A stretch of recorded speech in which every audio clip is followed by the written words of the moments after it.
Salutare prieteni, bine v-am găsit la un nou clip pe canalul Ursu și Ursuleții.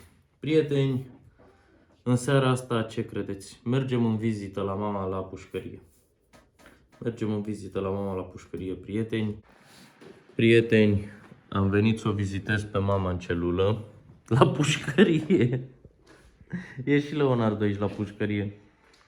Nu că suntem acasă. Ba, suntem la pușcărie. Nu, prieten, așa a făcut bunica o glumă că... Nu, tati, suntem la Dar pușcărie. noi de fapt suntem acasă la Spărhaia. Nu, suntem la pușcărie. Nu, tati, nu mai cred că de puvungu. De ce, tati? Bine, tati, nu mai zic, suntem acasă. Bună seara la toată lumea. Cât mai avem din mandat? Vedeți că sunt acasă. Ce pușcărie frumoasă am. La Da. căldură am făcut foc în sobă. Aici cu copiii. Nu știu ce operație. Eu mai am, cred că 2 rânduri și... Bravo, tati. Joacă fotbal într-una. Da. Să câștige. Aici avem toate jucăriile improvizate. Nu pot să le pun în cutie să le adun. Păi nu, că asta e echipamentul de Ia poliție. ea. Perfect. Al tău e echipamentul de poliție, prieteni. Să știți că asta e echipamentul. Da, bine, și ce să facem? Dar nu știu de ce Prieteni, pe vorbim noi ne-a așa. luat o răceală.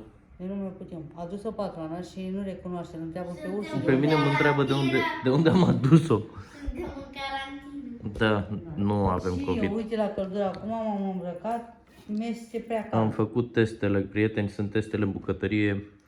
Am făcut teste, nu avem COVID. Serios și nu am văzut. Hm? Nu am văzut. Păi tu n-ai văzut. Da, este o gripă cu febră, dor ochii în cap, mâinile, picioarele, ai prea de tot. N-am avut așa ceva. Păi eu de-aia m-am gândit că e COVID. Nu, Că așa sunt simptomele la COVID.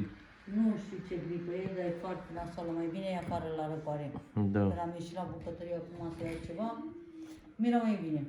Eu seara am transpirat tot, Da. frisoane, Da. eram terminat. Mă dureau oasele, Să mâinile. mai bage multe.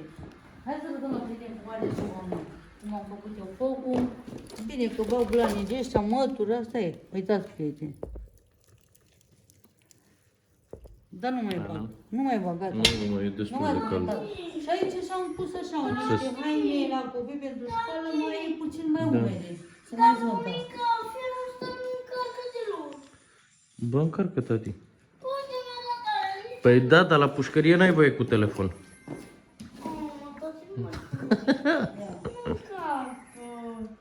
La pușcărie n-ai voie cu telefon, tati. Trebuie să ne luăm un alt Mă, tati, nu mai fă așa. Așa cum. Hai, gata, încarcă. Joacă tu meciul, hai. Leonardo cu Mici, am băiat umile, l-am Da. pregătit. Vine la școală. Ce să mai zicem, prieteni, despre ce să mai vorbim, că e tot aiurea. Ce facem cu situația? Ce să facem cu situația, pentru că am luat o rană, toți. Nu mai găsești pe nimeni sănătos. Noi mai bine ne mutam. Îi lăsam o iarnă întreagă. Omul pe uși. Ei, Olga, îi ziceți că sunt rea. Am acceptat-o pe Olga. A început să colădiță, să ducă prin spate, să vadă unde sunt lemne la mine. Umblă și înainte și înapoi nu mai spune nimic. Și tot eu sunt rea. Tot eu. Rab, da. Până la urmă plâng de tot. Nu mai pot mânca pe inima. Păi și ce facem cu Pentru că situația? eu nu uit toate jenirile cum uită ei. Ei acum vorbesc, acum să te împaci cu ei. Alin zice că ridicăm gard pe mijlocul curții. Ce? Alin a zis că ridicăm gard pe mijlocul curții.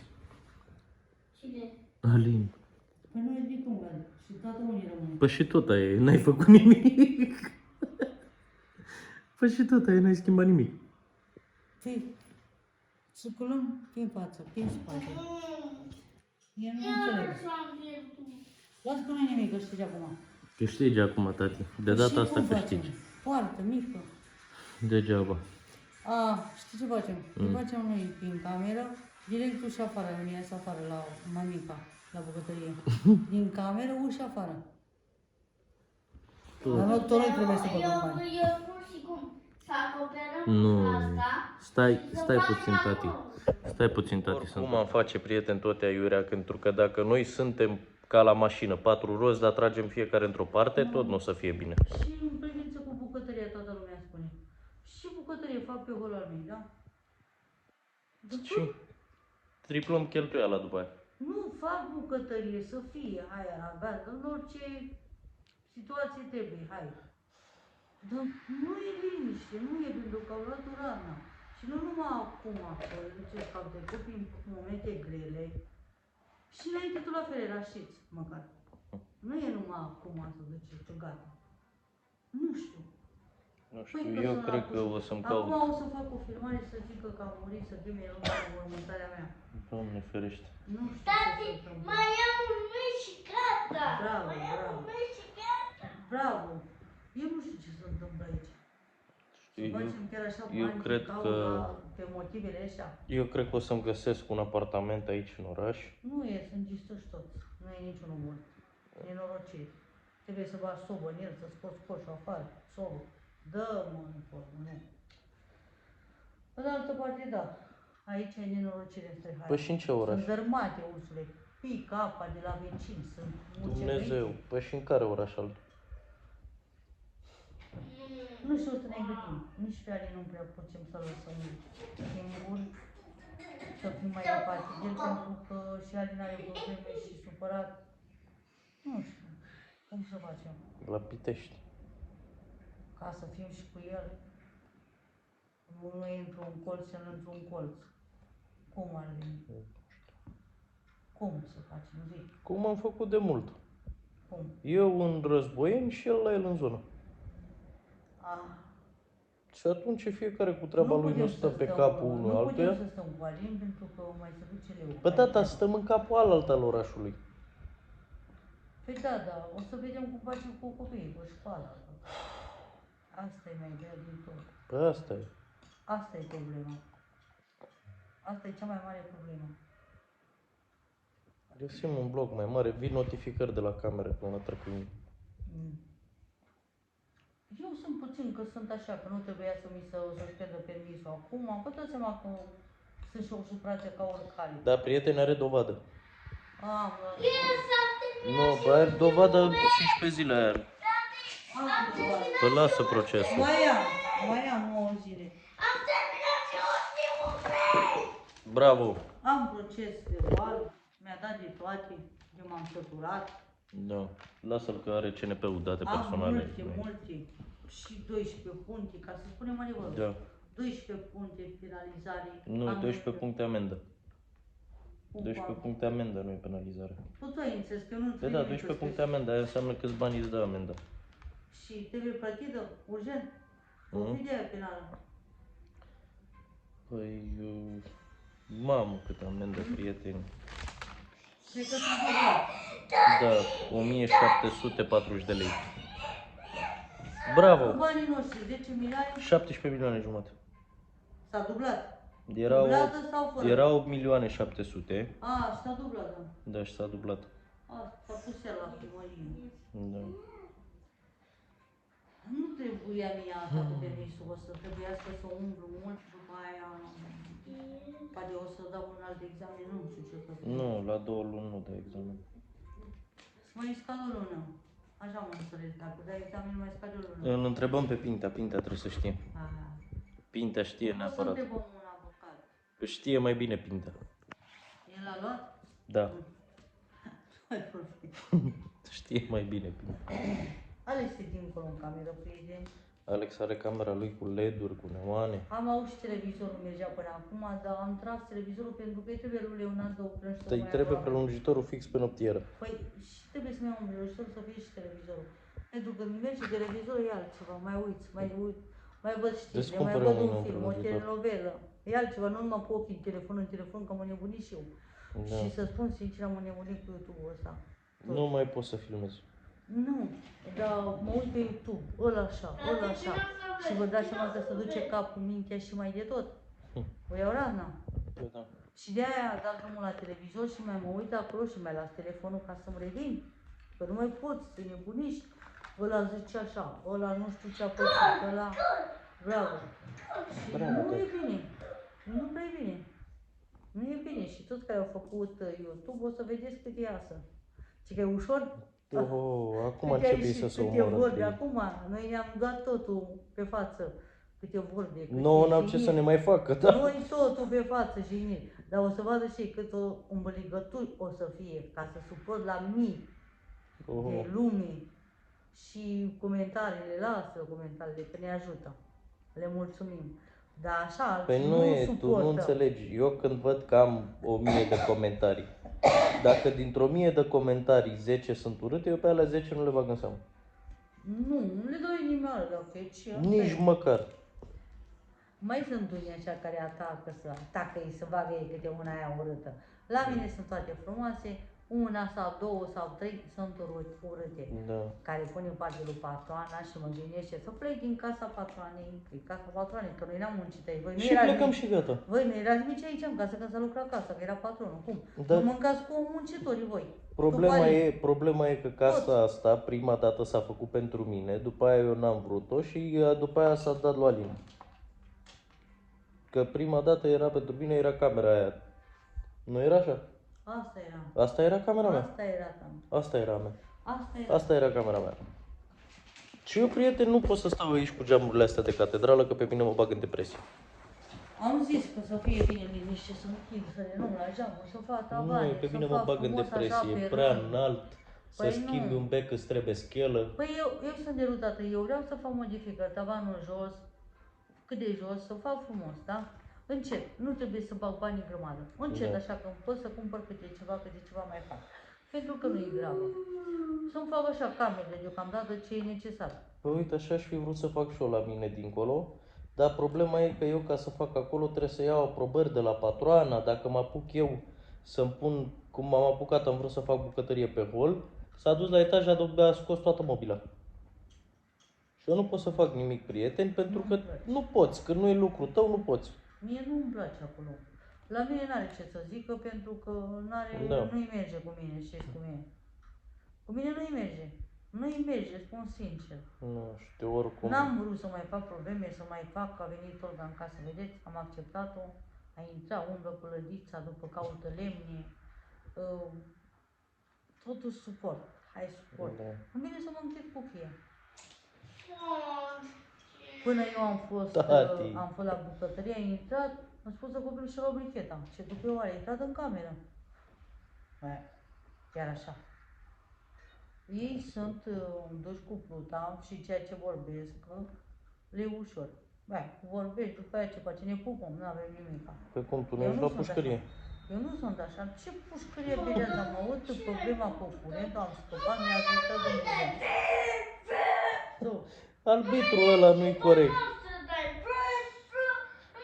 Ce facem, prieten, că arbitrul ăla nu-i corect, e orb. Așteaptă că dai și tu până acum.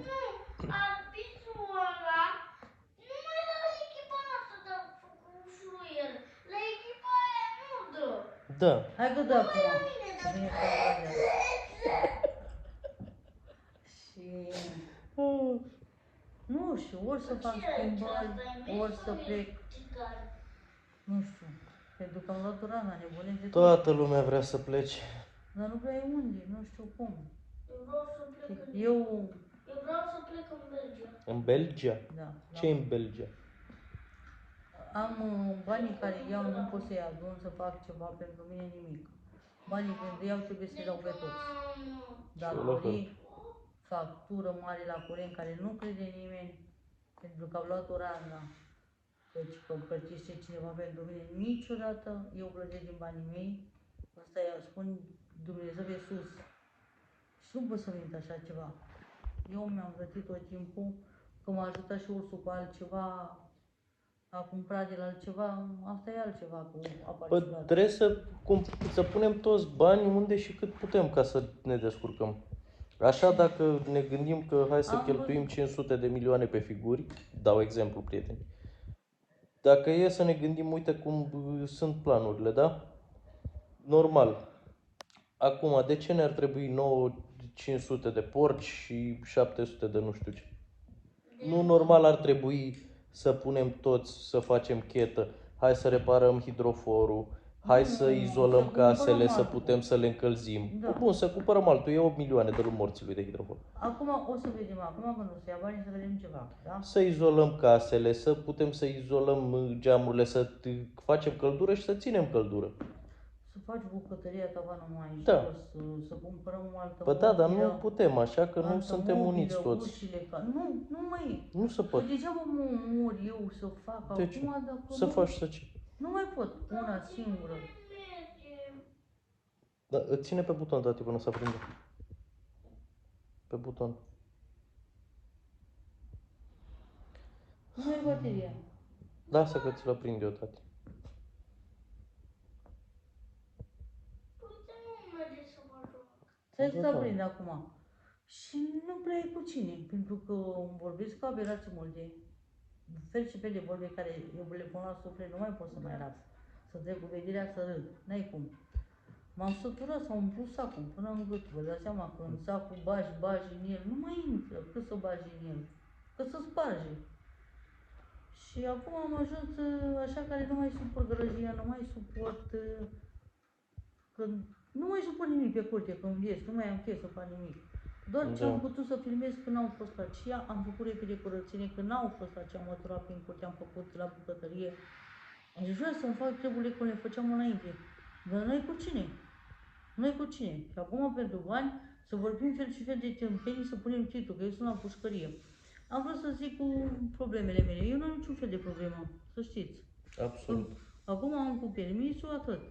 Eu nu am, doar ce aveam atunci cu curentul, care nu l-am consumat eu singură. Toate facturile s-au adunat și fiind pe numele meu, că eram proprietar și puteam să fac un contract la acest, da. Am plătit tot din banii mei, primii bani care am făcut la YouTube, i-am dat la curent, am plătit prejudiciu și după care am mai făcut, am mai dat la avocat, mi-am plătit cheltuielile de la judecată, tot tribunalul. Nu m-a ajutat cu nimic, nimeni atunci, pentru că eu aveam atunci acum de YouTube, nu avea nici Alin, nici Ursul, eu și cu Leu aveam. Da. Și primii bani mi-a dat Tati, Dumnezeu, dai mai prima încet, că lună se aude când mi ăla. s-a monetizat contul, primii bani, am făcut suma cât îmi trebuia pentru prejudiciu, vede Dumnezeu că mă iubește și există. Minuni. Primii bani Da. i-am făcut fix cât îmi trebuia să dau la prejudiciu. Și nu i-am dat atunci repede. S-a judecat dosarul fără mine, în Strehaia și mi-a dat-o cum doamnare de 7 luni, cât aveam 7 luni, nu mai știu. 6. Da. Fiind atunci la Alin tot așa cu scandalul cu Leu, nu am putut să mai mă ocup de dosar. Doar vorbeam cu avocata prin telefon. Eu nu am mai fost prezentă. După aia am luat condamnare. Și eu aveam dosarul în partea aia. Da.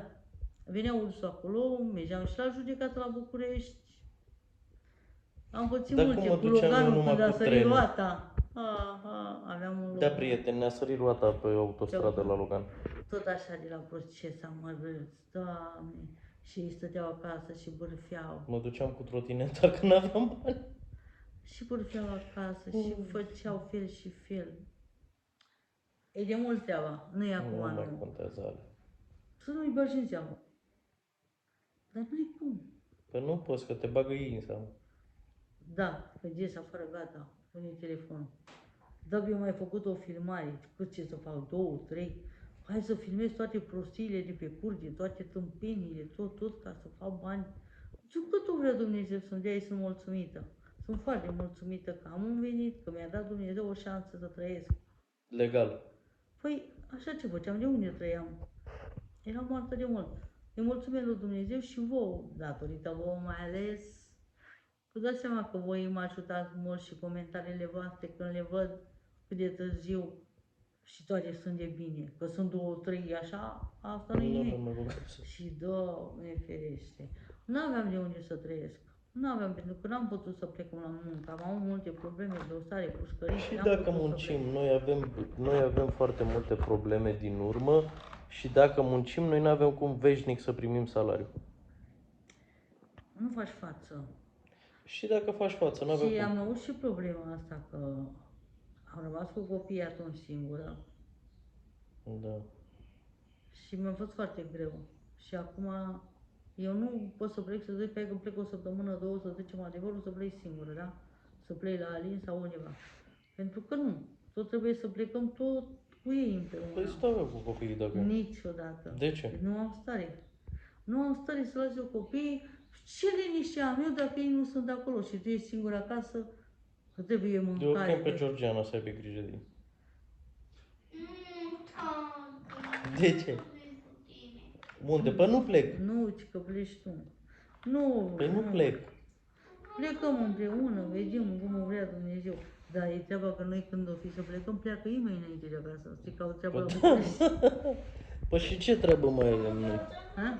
Ce treabă mai e? Pleacă fiecare unde vrea. Păi zicem atunci, nu sunt ei acasă, lăsăm casa. Lasăm casa și gata.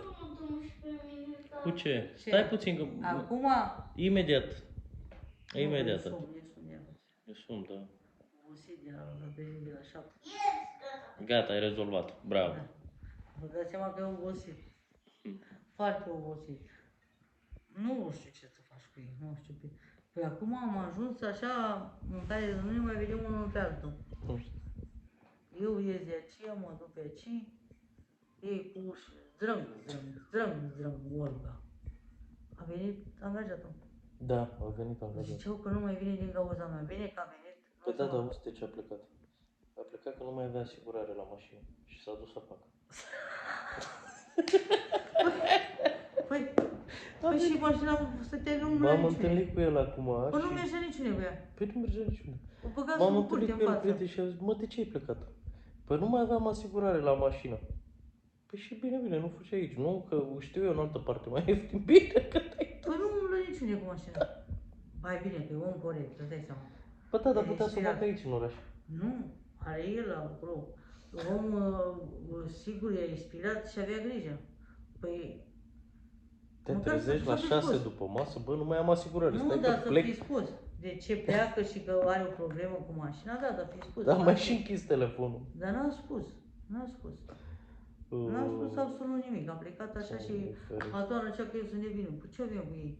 Că am spus să facă curat la ea ca lumea să-i spere scările, nu la mine. Să-i șteargă facă pentru ea. praful, să-i șteargă praful pe hol, pe acolo, să-i facă spere pentru baia, să-i șteargă scările la ea în față. Frumos, să-i facă rondul Da. ăla. Ce am spus să-mi facă mie ceva? Eu nu vreau nimic. Dar nici eu nu cer nici măcar un pahar. Nici eu. Nu vreau să Să-i deranjăm. facă Să ei. nu deranjăm. Nu. Am zis să nu mai facă mizerie așa la pompă, nu moare peste tot, că s-au fumat crăgitele, nu-i frumos. Acum, de acum știi ceva, nu mă mai interesează să facă ce vrea. Poate să-și pună oalele și în cap, toată Da. lumea. Nu mai îmi pasă. Când o vrea Dumnezeu, dacă sunt acasă aici și mai rezist să fac bucătării, n-am eu oale, o oală, două, să-mi iau două tigăi de la chinezi acolo, ce trebuie? Prieteni, iar a rămas fără memorie telefonul meu al bun. Mai bine facem încheiere aici. Atât am fost și noi prieteni și Leonardo atât a fost și el. A dormit. Hai că mă duc eu și ți-aduc. Mă duc eu, da? Atât am fost și noi. Mulțumim și vă dorim o seară liniștită, frumoasă și sănătate să vă dea Dumnezeu la toată lumea și fericire. Vă mulțumim, prieteni. Nu uitați să vă abonați, să ne dați un like. Zi papa la prieteni. E somnul. Hai, Am terminat cu Noapte bună la toată lumea. ai terminat cu vlogul. Pa. cu jocul. A, cu jocul, am înțeles cu vlogul. Noapte bună, tati. Noapte bună, bobiță.